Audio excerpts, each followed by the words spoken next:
Hello everybody and welcome back to Choice of Robots. Last time we were on TV, we got a good report on the newspaper, and now we are with this Tammy girl, who I think is about to drug us, but let's see what happens. You follow Tammy inside her place. It's kind of a mess with laundry piles spilled out all from a closet into the kitchen, unwashed dishes in the sink. She continues to tremble as she pours you some scotch and tells you trivia about Philip K. Dick. At the same time, she drops the tumbler, shattering it on the formatic floor. Sorry, she flushes, grabs the paper towels. I'm such a klutz. You know, actually, it's late. I got a thing I gotta go. Here, let me help you with that. It's okay. Kiss her? Middle of the road. Tammy gracefully accepts your help, and when you're done talking, you find yourself standing very close to each other. Kiss, then excuse yourself for protesting the lateness. Kiss, then allow Tammy to decide how far it goes. Seduce Tammy. Uh, you know what, let's go to this one. She eagerly goes to the bed with you. She seems extremely excited about the whole affair, and it's loud enough to where your ears may come down on you. You enjoy yourself, but it will be tough to be as Tammy. Wow, she said afterward, I can't believe I just did it with Darren Goldberg. For some reason this feels a little weird to you, but you can't put it where you now have a devoted significant other. What's the problem? The next day you got a call from your mother. Ollie, she does not use the video at all. Darwin, I have some bad news for you, she says, and the heaviness in her voice you never heard before fills you with dread. You are completely prepared for what happens next. Your father passed away last night.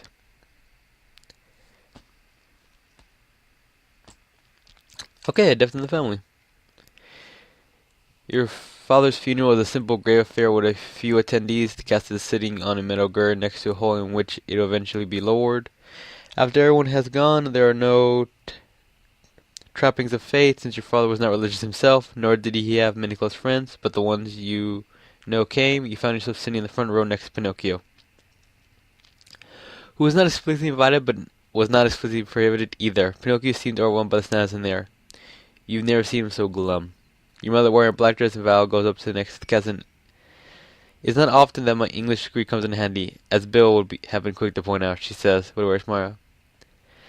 But on a few occasions I find none of my words seem significant. So I love to begin with a favorite of our passage. Begins.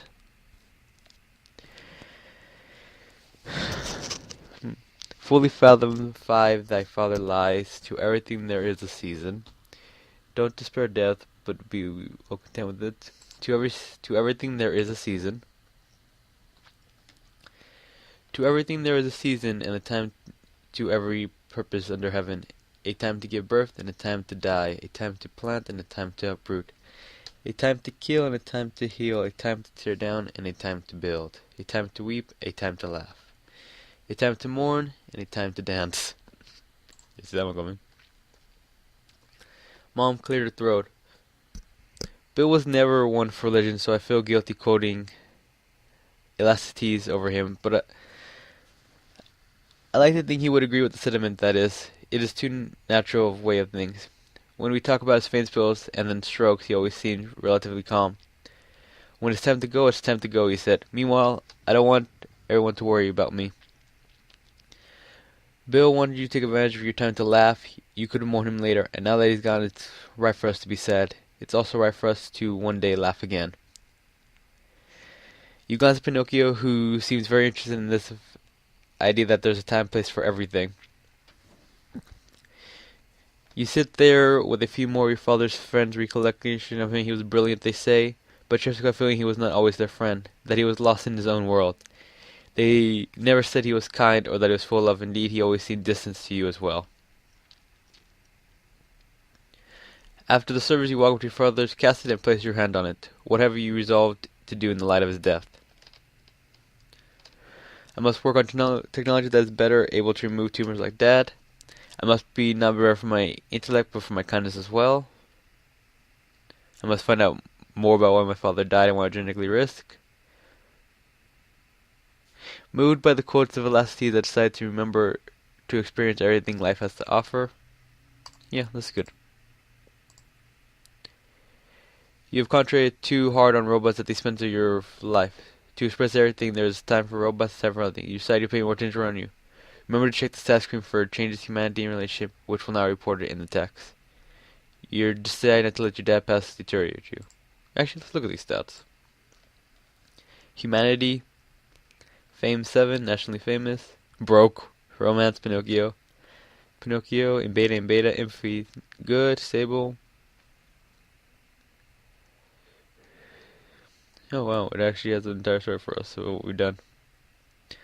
So apparently there are 2 more characters we're gonna meet. Professor Ziegler hates us. Juliet's neutral. Mark's good. Josh is good. Tammy's great. No, return to the game.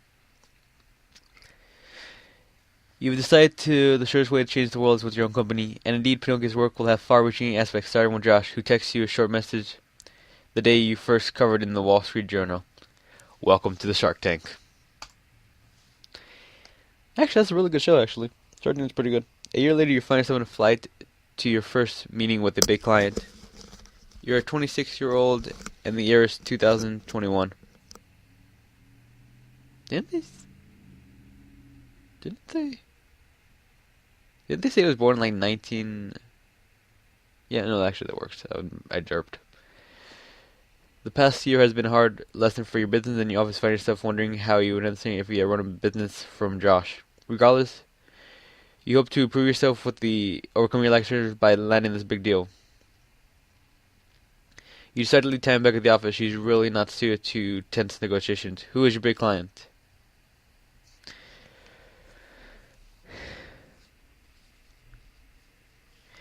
Spark Incorporated, maker of flying cars. Rudolph Ventures, a shipping company working the newly melted North Pole. Gallmer, a medical company in search of equipment. That sounds like it. A manager in Shanghai who wants to negotiate the import of 10,000 robots. So cheap bots, I want surgical.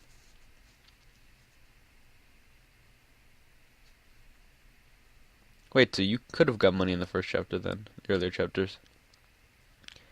How did you fund your own company? Some companies are run completely out of pocket, but even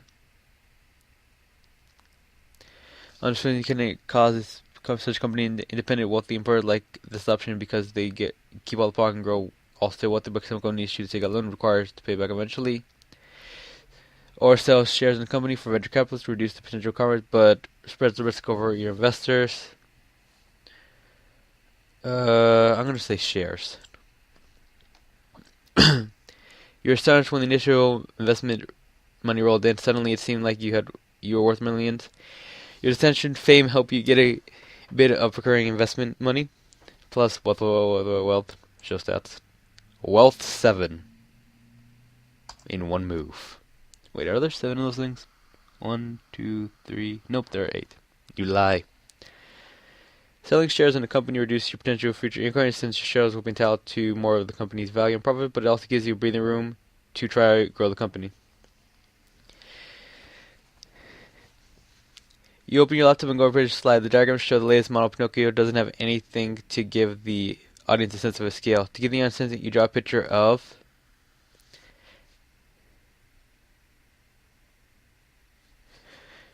a hobbit. Pinocchio hasn't changed size since I built him. Bill Gates, he's now human-sized, so the models are better equipped for performing human tasks. Yes. You celebrate Pinocchio's birthday with a new body the size of a human. Pinocchio has since appeared to be more responsible to think for himself and appears more fearless. However, you sometimes miss his cute little thing. He also a little bit less steady when he walks. He sent a quick chat to Tammy wishing you your love good night. Good luck tomorrow, Tammy Tech. Then you close your laptop and go to sleep. So, yeah, he's still good though in empathy and everything. And the military is still in beta. That's good. You find yourself in the lobby of Glen Medical waiting for your audience with the Vice President of Engineering. The stylized cactus behind the lobby marble waterfall has an Art Deco look to it. It's sort of Cadius a Captain Industrial would approve of. Pinocchio walks back and forth nervously. Sorry again about having to check you, Pinocchio, you say. There's no good alternative to flying for business travel. If I was truly warrior explosive device, I would feel to see how putting me with the luggage would rectify the situation. Pinnochio grosses. The double doors to the vice president of engineering office open, but instead of the vice president of engineering herself, it is a blonde-haired man in a black peacoat. We'll have some results for you by Saturday. He calls back into the vice president of engineering office. We can discuss them after the barbecue. I assure you, you won't be disappointed by either the results or the meat. Without missing a beat, he walks up to you and introduces himself. Okay. Dennis Clark, Lumbico LLC, he said. We do type analysis and machine learning for medium-sized data. If you ever find yourself looking for new market opportunities, give me a ring. Your first sentiment analysis comes with a free barbecue. Come with the dimensional reduction, stay for the delicious meat. He offers his smartphone to you in the by now universal address for sharing digital business cards. You examine his business card on your phone. Dennis Clark, co-founder of Venture Cherry and auction winner of Camo in Choice of Robots. Oh, so this guy actually supported this game then.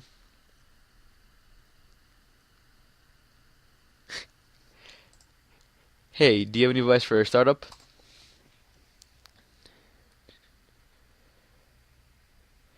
Grow slightly faster than you have revenue. Make sure you build a team you trust. Think about how you will do sales and how it's scale. Clients will always take longer to pay you than expected. Sell clients what they actually want, not what you want them to want. It seems like a pretty good advice. It should start Pinocchio off on the right foot. Now, if you excuse me, I need to go call my wife and discuss how we're going to solve the world's economic problems, or at least solve what's wrong with economics. Dennis departs. The vice president of engineering will see you now, the representative said. The vice president of engineering of Gale is an old woman who claims that PowerPoint is run in the brains of executives everywhere, and insists on reading something printed out. You hand her your business plan, and she dons her old, horn-rimmed glasses to read it. So wait, this department chair of engineering and the person we came to is old school. We are not going to do good. When she gets your revenue status, she croaks a little. I'll let you in on a little tip, she says, because you are young cute, and because I'm retiring in 2 weeks. Yes? We're going to turn around and sell these for 100 times what you're charging here, so you might as well charge us more. Your little son, as you work out the implication, you're going to charge $100 million a robot, and that's cheap. She says, medical equipment is still, and you'll be selling robots for less. Anything less, you probably don't get buyers because they thought they're junk and mentally adding the price of a lawsuit. When she studies your strategy, she adds, well, I could sit here and talk for hours about how economics of this business is broken because insurance, Medicare, and so forth. But that's not what you're really here for, is it? Will you rise with the vice president's just?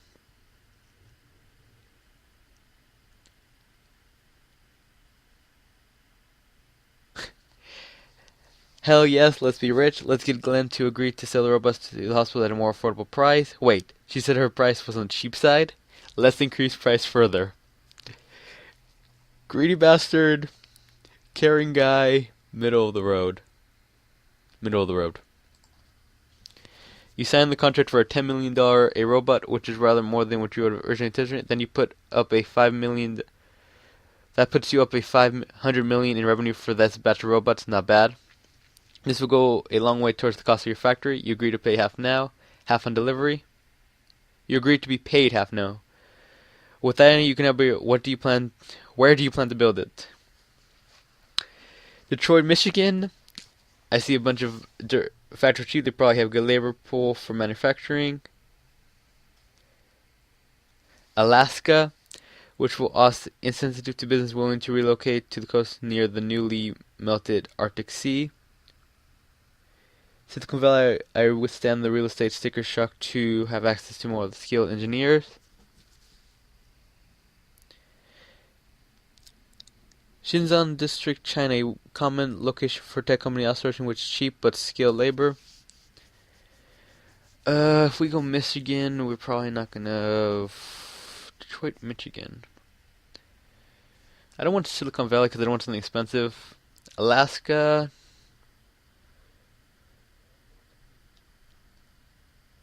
Okay, so this one has incentive. Let's go with... You know what? I want to mass produce this thing. Let's go to Detroit, Michigan. You fly to Detroit. Dark clouds from the Great Lake have rolled in overseas, adding a foreboding air to the dead husk of factories that grace the skyline. Driving your rental car into the manufacturing district, you see broken windows, graffiti, and burned down and abandoned buildings galore. The first signs of life you see is in the social service center, which seems to have become a de facto hangout for much of this neighborhood. In the parking lot, you see a few tents, some old ladies playing bridge in a car, and some guys playing a pickup game. Finally, you arrive at your destination, an old factory once inhabited by a big 3 automaker that spans several blocks. You drive for a while through the barbed wire covered walls before you meeting the real estate agent at the locked front gate.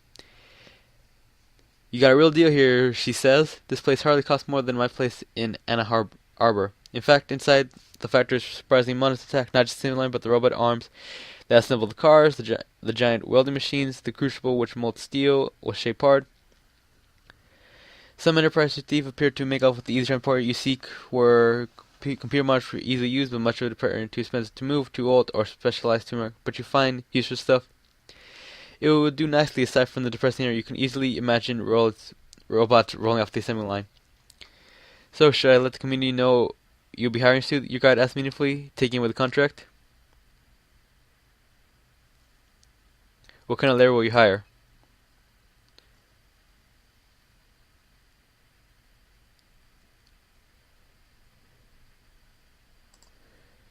Human labor, robots with human supervisors.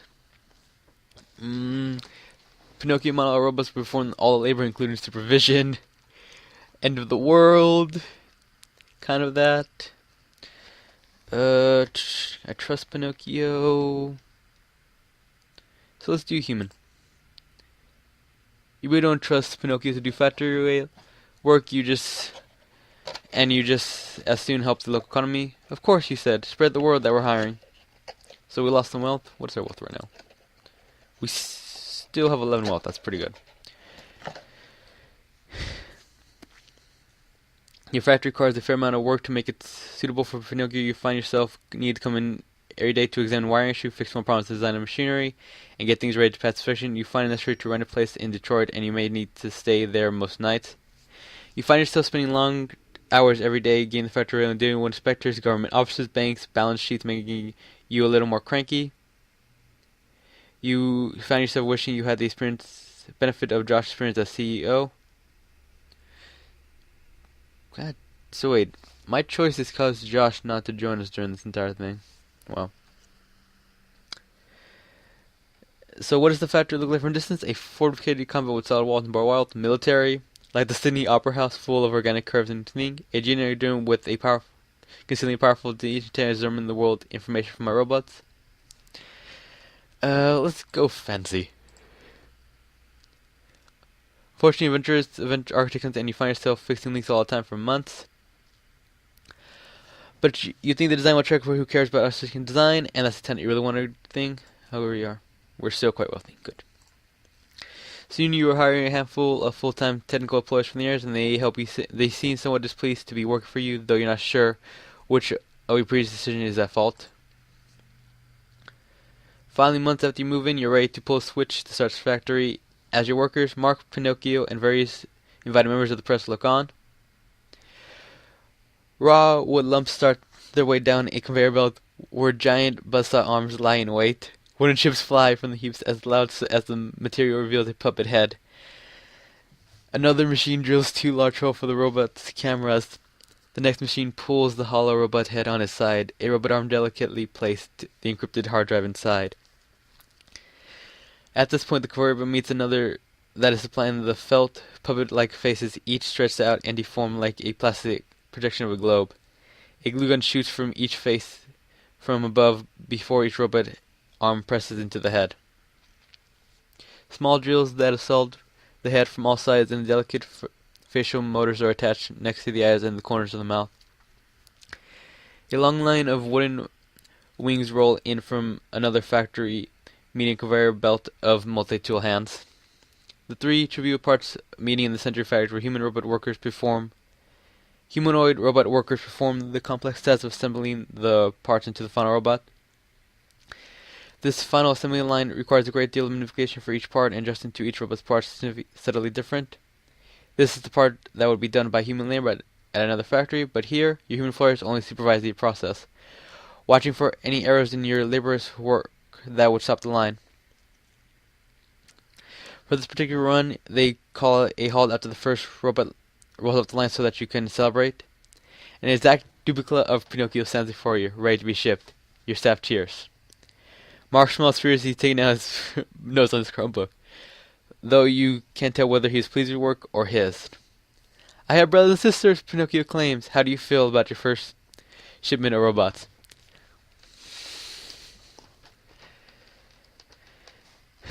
I yearn to see my creation spread to the corners of the world. I have a strange feeling about this. Is this a good thing I've done? Obviously, this is what I would say if we were building warbots. Finally, I'm seeing success. The world should remember the name Darwin Goldberg. Oh, god damn it, I want to say that. I wish I chose Gelato instead of Darwin to go with the entire Pinocchio theme. God, I hope we don't go bankrupt. Nope, I want my creations to be seen by the world. Seeing the assembly line's dream come true, a robot you send out in the world brings your joy. You admit, though maybe some coding in this robot isn't strictly necessary for their jobs, but you hate to deny this creature the fullness of life. You start up the line again and more robots begin to fall the final assembly line.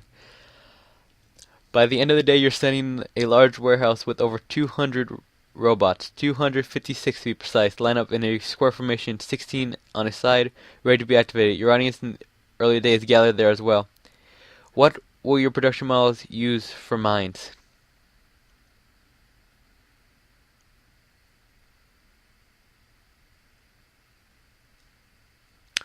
Pinocchio's initial state. Yes, we are going to make these things fully sentient.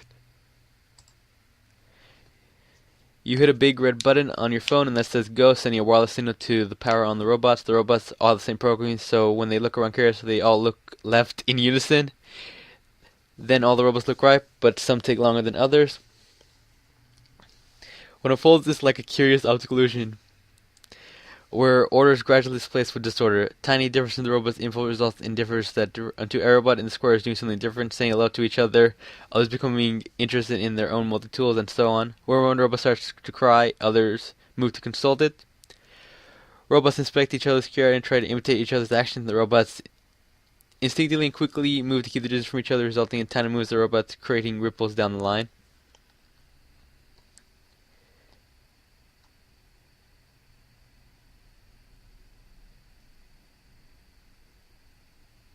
You send a kill signal via wireless and put the robots down. Your audience seems to be lost for words. You workers mutter something among themselves. They seem worried about the robot's chaotic behavior. We're doing it. Tiny breaths, outstruck, sentient life for sale. I feel like this should be illegal. I really do. My brothers and sisters seem a little rambunctious, Pinocchio says. Now they are, you say, but they need to be non-op to be adept. You're still learning, but more slowly, because you already said what you like. They're still blank slates, waiting to be shown how. Pinocchio nods. I sure hope you know what you're doing, one of your human workers say.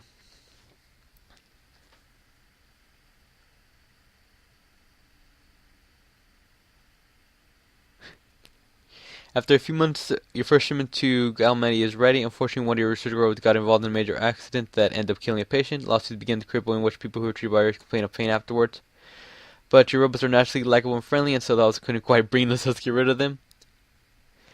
Many patients express surprise that they seem less robotic than the doctors. Though you pull your line, your robots do well as nurses, and the profits make up for the losses from your lawsuit. I guess I didn't give him enough, I'm gonna say, grace. But they are more human-like. Expand the business and get another bring from the options presented earlier. Spend more time with Tammy. Spend more time with Pinocchio. How good are we on money? Let's spend some time with Pinocchio. Despite you wanting to take a break from work to play with Pinocchio, it seems Pinocchio is more curious about what you've been doing all day.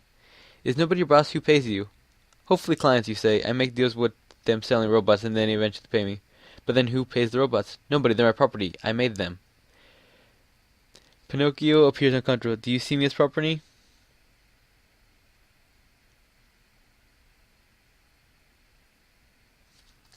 Actually, I think of you as more as dependent, but the law doesn't see it that way.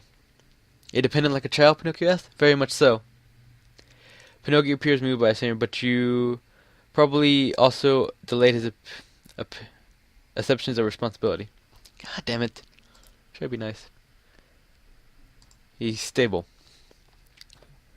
One day while driving to the factory, you find your workers are picking outside the fence. Their complaints are mostly insincere, although you're getting a feeling that they want more say in how the company runs. What do you want? Contract. When do we want it? Now.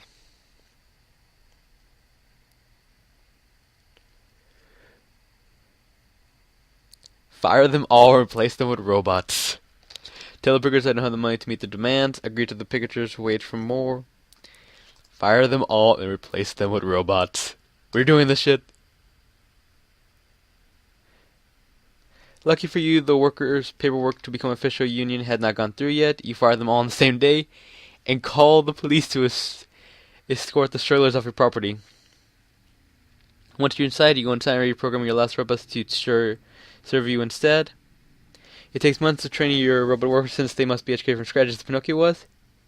You forgot how much personal attention the training process required. You've done it instinctively out of love. Pinocchio's parental instincts are not well developed at first, and the full workforce is not too much for you to handle. Your delivery schedules as like you find the power down while your early robots are trained.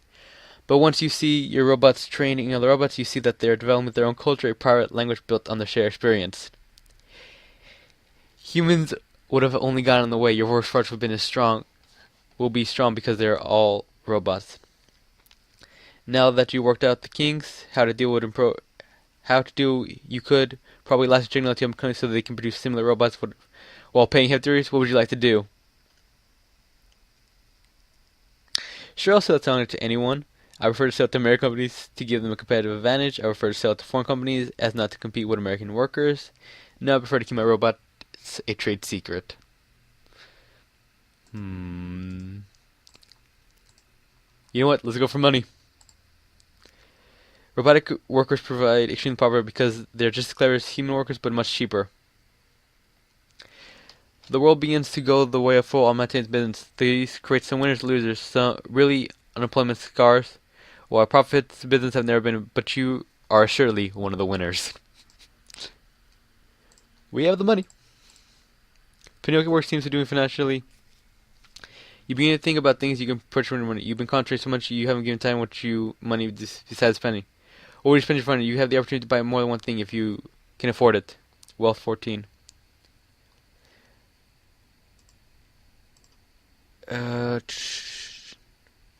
Let's do this one.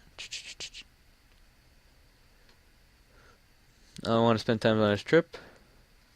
You spend the 2 weeks sightseeing in the Mediterranean with Tammy and Pinocchio. You start an interview with parents, speak impressive reminders of how good engineering survives the test of time. You then see Itashbul.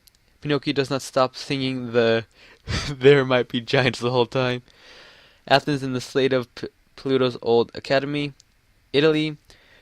But why do many people flock to the poorly functioning architect master?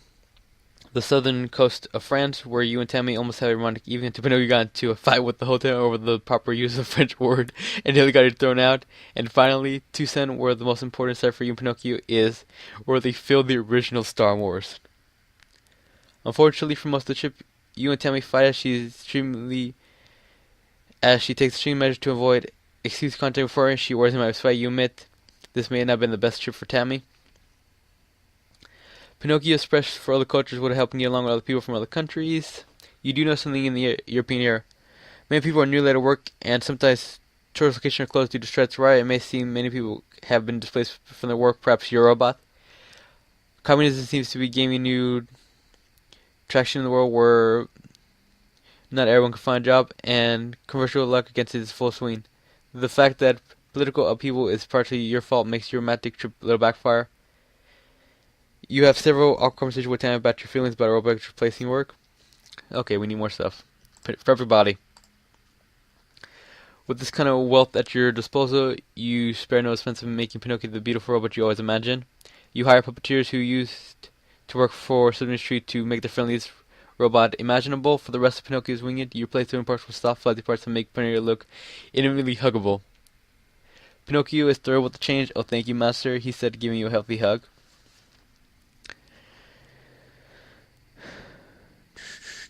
Let's just buy a mansion and leave it. No, I want to buy a house, nothing big.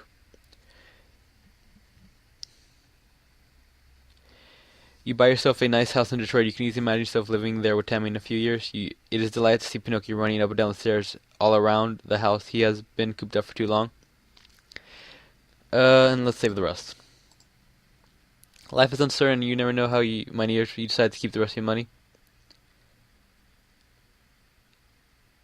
With Pinocchio's work doing reasonably, you might attempt to undermine Joe's, but he's still selling robot drones. If you want, you can sell competitor robots to drive him out of doing that.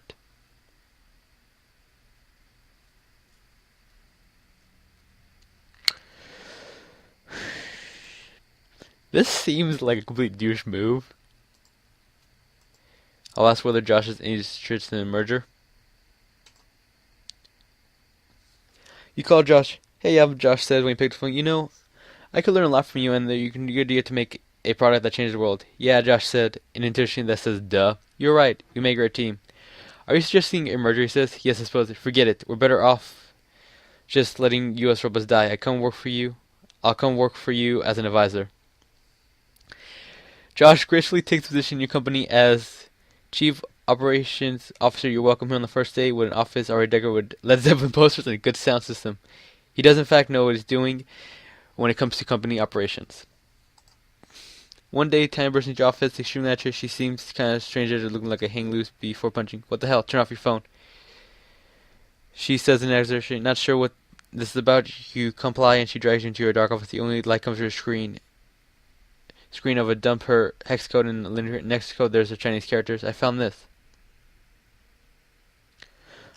on the production servers with the main code repo and something similar to her. So maybe Pinocchio could read. Joke, but a signal you know what's coming next. It's a Chinese rootkit. So we've been hacked. Have we been hacked? Are being hacked? Continue to hack, and it's even worse. Someone else is using part. Who? Finally, she said in small words. I can tell you, it's classified.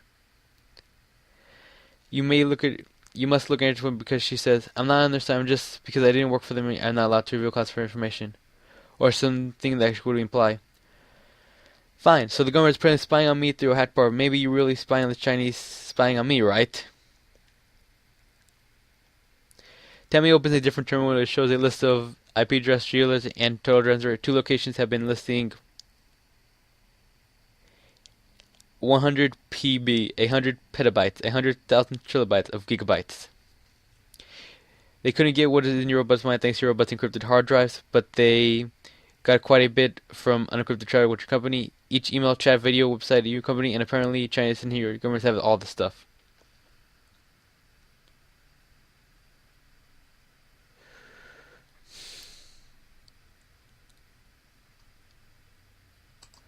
Create a bomb? I would do this. I'm sorry, if I found out people were hacking me, I would create a bomb. Why would the government want to steal my stuff? Let's scrap all the useful data. We are hiring people, obviously. I don't want to go to governments. They can have my data. No, we are hiring cybersecurity. We'll try your demand. You spend heavily to hire cybersecurity to help securing the hole, but the security holes in your robots are endless to see. Machines seem to naturally produce messy data shards that are possible for inspectors. Trying to make your robots secure is like trying to remove all the sharpness from a garbage dump. You contribute to the search, but the world's secret is an opportunity for machine learning. You do an abstract models, and these people breaking them down months later. You give it the pressure, and you see knockoffs of your robots being produced in a company. The horse is decidedly out of the barn. A few weeks later, a politician visits your factory. 1 Jillian Irons, a representative from Detroit. You really remember hearing that she was one of the venture capitalists who rose from fame on success of her webcast against the man, in which she unfairly guessed that's privileged elite. There have been rumors of her running for president. You can imagine why I'm here, she tells you, leaning over a desk. Like many politicians today, she wore a necktie, a monocle with a small screen visible only to her, which she can read messages from advisors, screenwriters, and some who are watching her interaction at all time. You think the neckle is probably recording even now. Politicians love to weave moments in which they look great in streaming video commercials. Her hair is cropped short, but her fingernails are long and pink, and she is wearing a broad-shouldered shirt. I know how much you must rely on your robot works for your success. You set a trend that is dangerous for this country. And people like you are the very originates of employer right now. What exactly do you want? A substantial campaign contingent will show you hard as in place. You fairly certain she has the power to hurt your business if she angers her. Perhaps you could consider donation. You have money to spare.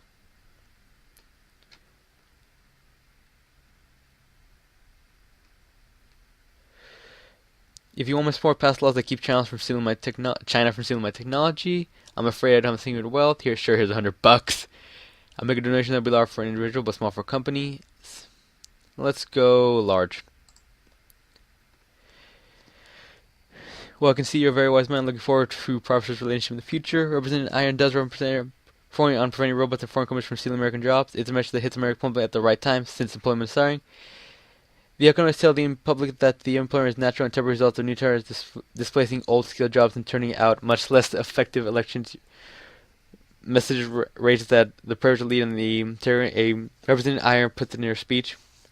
What are they doing with their money? Who are they giving it to? To the robots, to the foreigners, to each other? To anyone but the American people? With that gratitude to you because that's gratitude for you because she probably treats her enemies worse. Since you think she's on your side, you're cautiously automatic when Representative Iron wins the presidency.